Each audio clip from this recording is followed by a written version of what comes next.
Modi corporate విధానాలు వ్యతిరేకించండి. కేంద్ర జిందాబాద్ CPM జిందాబాద్. వ్యతిరేకించండి కేంద్ర ప్రభుత్వ బడ్జెట్ ను. వ్యతిరేకించండి. జిందాబాద్ సిపిఎం జిందాబాద్ సిపిఎం. అమలు చేయాలి విభజన హామీలను. అమలు చేయాలి విభజన హామీలను. మోడీ భారత ప్రజలను పెట్టినట్టు. బడ్జెట్ అంటే ఒక కుటుంబం ఒక సంవత్సరానికి తగ్గ ఏర్పాట్లు, ఏ రంగానికి ఎంత ఖర్చు పెట్టాలి అనేది ప్రధానమైన అంశం. అయితే కేంద్ర ప్రభుత్వం ఈరోజు ప్రవేశపెట్టే బడ్జెట్ అది కేవలం కార్పొరేట్లకి మేలు చేసే బడ్జెట్ గా ఉంది. ఈరోజు ప్రజలు అనేక రకాల ఇబ్బందులు పడుతూ ఉన్నారు.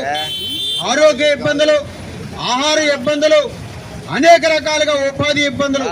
వీటిపైన ఎలాంటి నిర్ణయం ఆ బడ్జెట్ లో లేదు.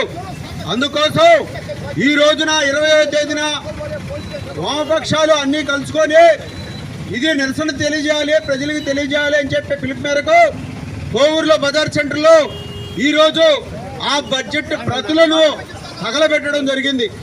ఎందుకంటే బడ్జెట్ ఎప్పుడు ప్రజలకు ఉండాలి, ప్రజల యొక్క అవసరాలు తీర్చాలి. ఈ రోజు కేటాయింపులు ఏముండాయి? ఉపాధి హామీ నిధులు తగ్గించేయడం అంటే ఆకలి కోసం పెట్టిన ఉపాధి హామీ నిధులను తగ్గించడం. వ్యవసాయంలో గిట్టుబాటు కాక రైతులు ఇబ్బందులు పడుతుంటే వ్యవసాయానికి కేటాయింపులు లేకపోవడం.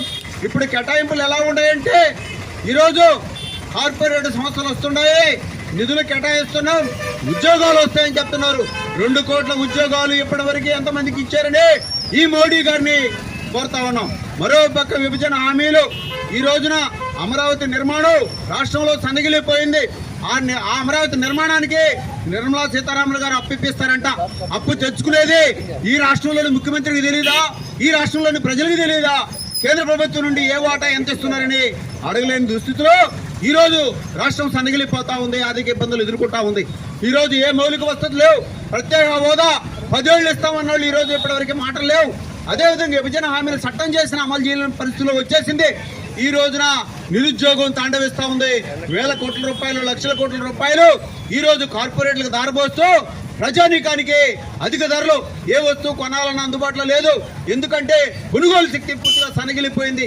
అందుకోసమే ఈ ప్రజల్లోకి ఈ మోడీ విధానాన్ని తీసుకుపోవాలని చెప్పి ఐక్యమత్య